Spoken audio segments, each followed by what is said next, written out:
Қайырлы күн баршаңызға. Бүгін осындай өте дәмді, қамыры жып-жұмсақ болып шығатын сочниктер дайындайтын боламыз. Ортасында сүзбе салдым. Менімен бірге болыңыздар. Қамырын жасау үшін сармайға қант қосып, жақсылап миксерлейміз.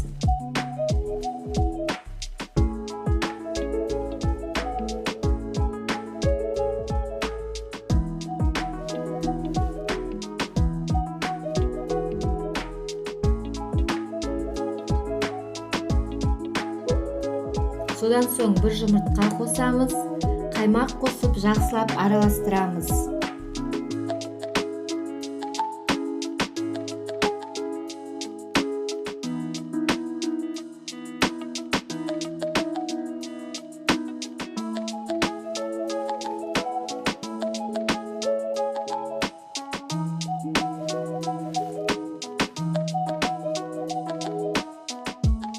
Ұнымызға қопсытқыш араластырып аламыз. Ұнды електен өткізіп, жұмыртқалы қоспамызға бірден қосамыз.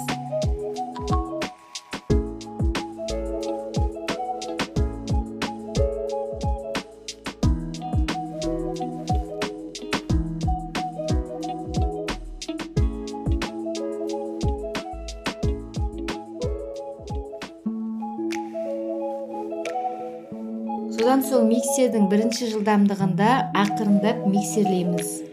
Ұзақ араластырудың қажеті жоқ, қолымызбен қамыр илейміз.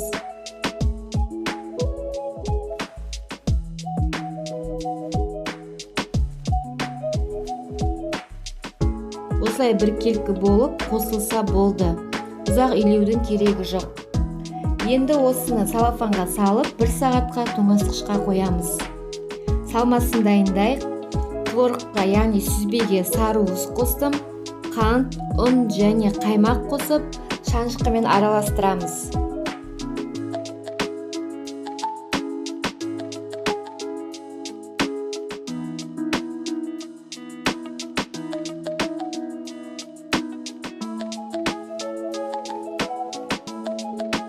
Менде үйдің сүзбесі, негізінен құрғақ сүзбе пайдаланған жақсы. Егер сулы болса, біздің салмамыз ағып кетеді.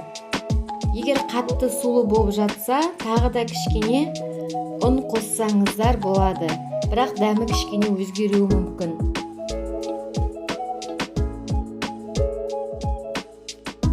Ал енді қамырымызды алып, осындай рулет жасаймыз.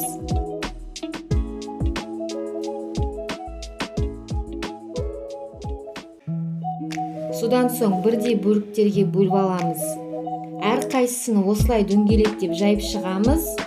Қатты қалың қылмаймыз, қатты жұқа да қылмаймыз. Шамамен 5-6 мм болуы тиіс. Содан соң қамырдың жарты бөлігіне біраз қасық салмамызды салып, бетін жабамыз да жандарын қысып жібереміз.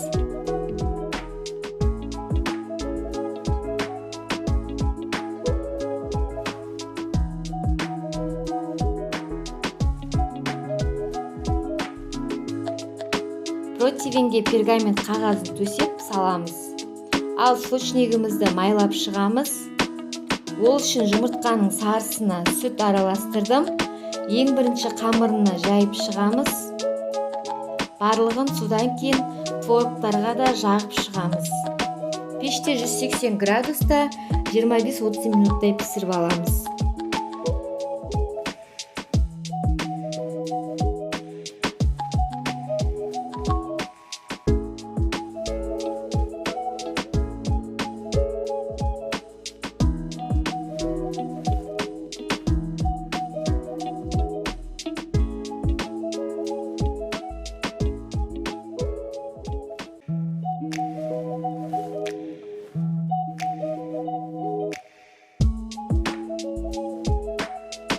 Осындай әдемі әрі жұмсақ болып шығады. Міндетті түрде дайындап көріңіздер.